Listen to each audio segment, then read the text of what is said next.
मनुष्य वही बनता है जो वह अपने भीतर सोचता है। तुम जो चाहोगे वही बन जाओगे, लेकिन यह चाहना कोई साधारण चाहना नहीं है। यह चाहना तुम्हारी पूरी चेतना का बीज है। अगर तुम्हारे भीतर डर है तो तुम डर ही बन जाओगे। अगर तुम्हारे भीतर संदेह है तो तुम्हारा जीवन एक संदेह का जीवन होगा। अगर तुम्हारे भीतर प्रेम है तो तुम प्रेम ही बन जाओगे। ध्यान रखना, जीवन तुम्हारी इच्छाओं का प्रतिबिंब है। जैसे दर्पण में चेहरा दिखाई देता है, वैसे ही तुम्हारे विचार, तुम्हारी चाहतें तुम्हारा संसार बनाते हैं। तुम्हारे भीतर जो है वही बाहर खींच कर आता है। लोग सोचते हैं कि भाग्य कहीं बाहर से आता है। नहीं, भाग्य तुम्हारी अपनी चाह का परिणाम है। जो तुम गहराई से चाहते हो वही धीरे धीरे तुम्हारे अस्तित्व का हिस्सा बन जाता है। इसलिए अगर तुम महान बनना चाहते हो तो चाहना पर्याप्त नहीं है। उस चाह को अपने जीवन की धड़कन बना दो। उस चाह के पीछे लग जाओ जैसे कोई प्यासा रेगिस्तान में पानी खोजता है। तुम्हारी चाह जितनी गहरी होगी उतनी ही जल्दी वह तुम्हारी हकीकत बन जाएगी। पहला सत्य, विचार ही वास्तविकता का बीज है। मनुष्य हमेशा यह मानता आया है कि वास्तविकता बाहर से आती है। वह सोचता है कि किस्मत आसमान से गिरती है, अवसर समाज देता है और सफलता संयोग से मिलती है, लेकिन यह केवल एक भ्रम है। सच्चाई यह है कि वास्तविकता की जड़ें तुम्हारे भीतर हैं। तुम्हारे विचार ही वह बीज हैं जिनसे तुम्हारा भविष्य जन्म लेता है। अगर बीज रोगी हो तो पेड़ कभी फलदार नहीं हो सकता, और अगर बीज स्वस्थ हो तो कोई भी तूफान तुम्हें रोक नहीं सकता। ध्यान दो, अगर कोई बच्चा बचपन से सुनता रहे कि तू कुछ नहीं कर सकता, तू निकम्मा है, तो धीरे धीरे वह बच्चा सच में वही बन जाता है। वह विश्वास ही नहीं करता कि वह कुछ कर सकता है। उसके विचार ही उसे कैद कर देते हैं।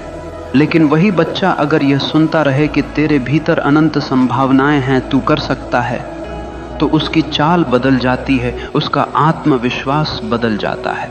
वह कठिन से कठिन परिस्थिति को भी चुनौती की तरह स्वीकार करता है। तुम्हें समझना होगा कि विचार कोई छोटी चीज नहीं है।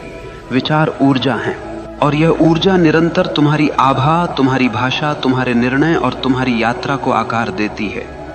तुम्हारे विचार तुम्हें या तो कैदी बना सकते हैं या मुक्त कर सकते हैं। अगर तुम्हारे विचार संदेह, भय और हीनता से भरे हैं तो तुम चाहे कितनी भी कोशिश कर लो, तुम्हारा जीवन बार बार वहीं लौटेगा जहां से चला था।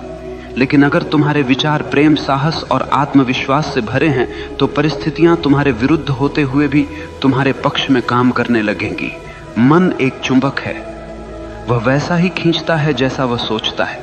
अगर तुम अपने भीतर रोशनी रखोगे तो अंधेरा कितनी भी कोशिश कर ले तुम्हें डुबा नहीं पाएगा। अगर तुम अपने भीतर अंधकार पालोगे तो सूर्य भी सामने आकर तुम्हें रोशन नहीं कर पाएगा। याद रखो, तुम्हारे विचार ही तुम्हारे भाग्य के निर्माता हैं, और भाग्य बाहर कहीं नहीं है, वह हर पल तुम्हारे मन में बुना जा रहा है। इसलिए सबसे पहला कदम है अपने विचारों को पहचानो। हर नकारात्मक विचार को पकड़ो और देखो कि वह तुम्हें कहां ले जाएगा, और फिर उसे छोड़ दो। हर सकारात्मक विचार को पोषित करो, क्योंकि वही तुम्हें वहां ले जाएगा जहां तुम जाना चाहते हो। विचार बदलो तो जीवन बदल जाएगा। विचार ऊंचे रखो तो जीवन ऊंचाइयों तक पहुंचेगा, और अगर विचार गहरे हों तो जीवन भी गहराई पा जाएगा। दूसरा सत्य, चाहत केवल सोचना नहीं, जीना है। लोग कहते हैं, मैं यह बनना चाहता हूं, मैं वो करना चाहता हूं, लेकिन उनकी चाहत केवल शब्दों तक सीमित रहती है। वह चाहत इतनी हल्की होती है कि पहला ही तूफान उसे उड़ा ले जाता है। ध्यान रखना, सच्ची चाहत सिर्फ सोचने का नाम नहीं है, वह जीने का नाम है। अगर तुम्हें कुछ पाना है तो तुम्हारी हर धड़कन उसी के साथ तालमेल में होनी चाहिए। जैसे कोई प्यासा रेगिस्तान में चल रहा हो, उसे केवल पानी चाहिए। वह आसपास के पेड़ नहीं देखता, वह रेत नहीं देखता, वह तारों का सौंदर्य भी नहीं देखता। उसकी आंखें सिर्फ पानी खोज रही होती हैं। यही है गहरी चाहत। लेकिन आम आदमी की चाहत कैसी होती है? वह कहता है, मुझे सफलता चाहिए, लेकिन साथ ही वह आलस्य को गले लगाकर सोता है। वह कहता है, मुझे ज्ञान चाहिए, लेकिन वह घंटों फालतू की क्रियाओं और गलत सोच में डूबा रहता है। वह कहता है, मुझे आत्मा की शांति चाहिए, लेकिन उसकी आदतें शांति के विपरीत हैं। तो यह चाहत नहीं है, ये केवल कल्पना है। सच्ची चाहत तब होती है जब तुम्हारा पूरा अस्तित्व उसी दिशा में लग जाए। तुम्हारी सांसें, तुम्हारा रक्त, तुम्हारी आंखें, तुम्हारा सोचना, तुम्हारा चलना, सब कुछ उसी की तरफ बढ़ने लगे। तब दुनिया की कोई ताकत तुम्हें रोक नहीं सकती। गौर करना, जिन्होंने इतिहास बदला उनकी चाहतें साधारण नहीं थीं। बुद्ध ने केवल सत्य की चाहत की और उसी चाहत ने उन्हें राजमहलों से जंगल तक पहुंचा दिया। एडिसन ने केवल रोशनी की चाहत की और उसी चाहत ने अंधेरे में बल्ब जला दिया। गांधी ने केवल स्वतंत्रता की चाहत की और उसी चाहत ने साम्राज्य को हिला दिया। तुम जो चाहोगे वही बन जाओगे, लेकिन वह चाह इतनी गहरी होनी चाहिए कि तुम्हारा पूरा जीवन उसका गवाह बन जाए। अगर चाह सतही है तो वह कभी पूरी नहीं होगी, लेकिन अगर चाह गहरी है तो ब्रह्मांड भी तुम्हारी मदद के लिए रास्ता बनाने लगता है। याद रखो, सतही चाहतें सपनों में मर जाती हैं, गहरी चाहतें हकीकत में जन्म लेती हैं। तीसरा सत्य, डर और संदेह तुम्हारे सपनों के सबसे बड़े दुश्मन। मनुष्य चाहता तो बहुत कुछ है, लेकिन उसके भीतर एक और आवाज लगातार गूंजती रहती है, क्या यह संभव है? अगर मैं असफल हो गया तो, अगर लोग हंस पड़े तो, अगर दुनिया ने मुझे ठुकरा दिया तो? यही डर और यही संदेह तुम्हें कभी वहां पहुंचने नहीं देंगे जहां तुम जाना चाहते हो। याद रखना, डर और संदेह वही जहर हैं जो चाहत की जड़ों को धीरे धीरे सुखा देते हैं। देखो, तुम्हारे भीतर दो आवाजें हमेशा चलती रहती हैं। एक कहती है हाँ मैं कर सकता हूं, दूसरी कहती है नहीं, यह मेरे बस की बात नहीं है। और तुम वही बन जाते हो जिसे तुम सुनते हो। अगर तुम डर की आवाज सुनोगे तो जीवन एक जेल बन जाएगा। तुम अपने सपनों के दरवाजे खोल ही नहीं पाओगे। तुम कोशिश करने से पहले ही हार मान लोगे।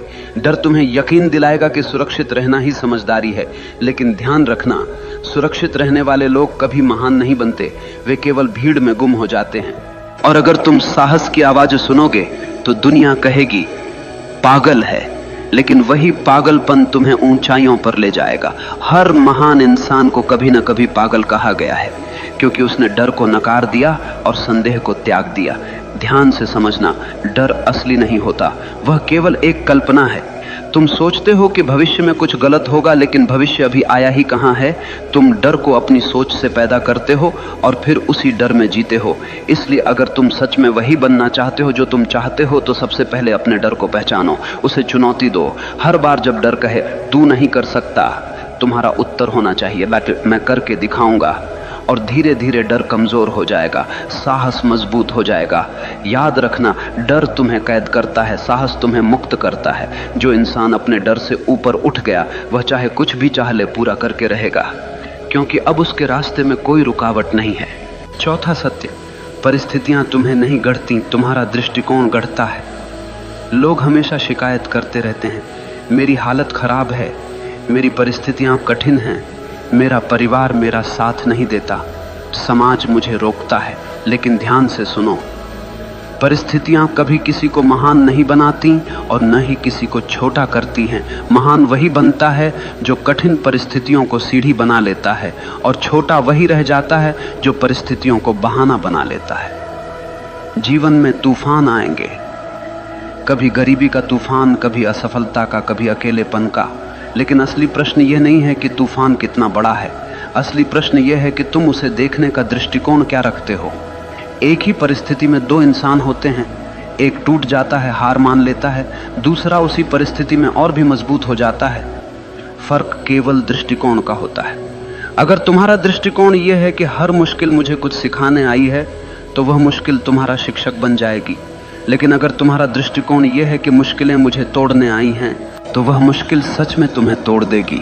याद रखना, जीवन कभी तुम्हारे हिसाब से नहीं चलेगा, लेकिन तुम्हारे पास एक आजादी हमेशा है। कैसे प्रतिक्रिया देनी है, यह तुम पर निर्भर करता है। बुद्ध ने कहा था, दुख तुम्हारे पास आता है, लेकिन दुख को पकड़कर रखना तुम्हारा चुनाव है। तुम्हें यह समझना होगा कि तुम्हारे सपनों को रोकने वाली सबसे बड़ी दीवार बाहर की दुनिया नहीं है, बल्कि तुम्हारे अंदर का नकारात्मक दृष्टिकोण है। अगर तुम चाहो तो हर परिस्थिति को अवसर में बदल सकते हो, ठीक वैसे ही जैसे सीप में रेत का छोटा सा कण मोती बन जाता है। वही रेत अगर बाहर पड़ी रहती तो कोई मूल्य न होता, लेकिन सीप ने उसे मोती बना दिया, क्योंकि उसने उसे स्वीकारा और रूपांतरित किया। तुम्हारा जीवन भी वैसा ही है। परिस्थितियां रेत के दाने हैं, अगर तुम उन्हें सही दृष्टिकोण से पकड़ोगे तो वही मोती बन जाएंगे।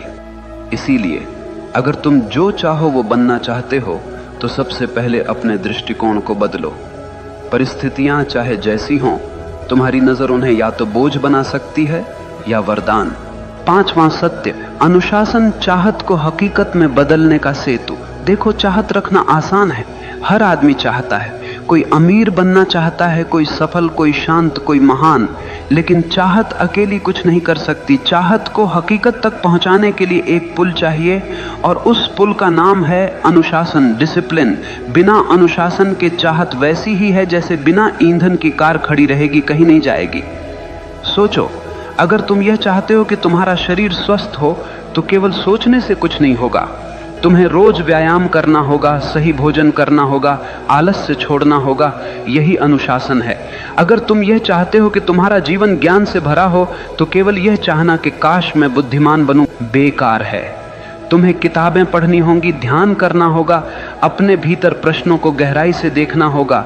यही अनुशासन है। याद रखना, चाहत बीज है और अनुशासन उसका पानी। बीज कितना भी महान क्यों न हो, अगर उसे पानी न मिले तो वह सूख जाएगा। ठीक वैसे ही तुम्हारी चाहतें बिना अनुशासन के मर जाती हैं। आज दुनिया में लाखों लोग सपने देखते हैं, लेकिन केवल वही लोग सफल होते हैं जिनके पास अनुशासन है, क्योंकि सपनों को हकीकत तक पहुंचाने का काम केवल अनुशासन ही करता है।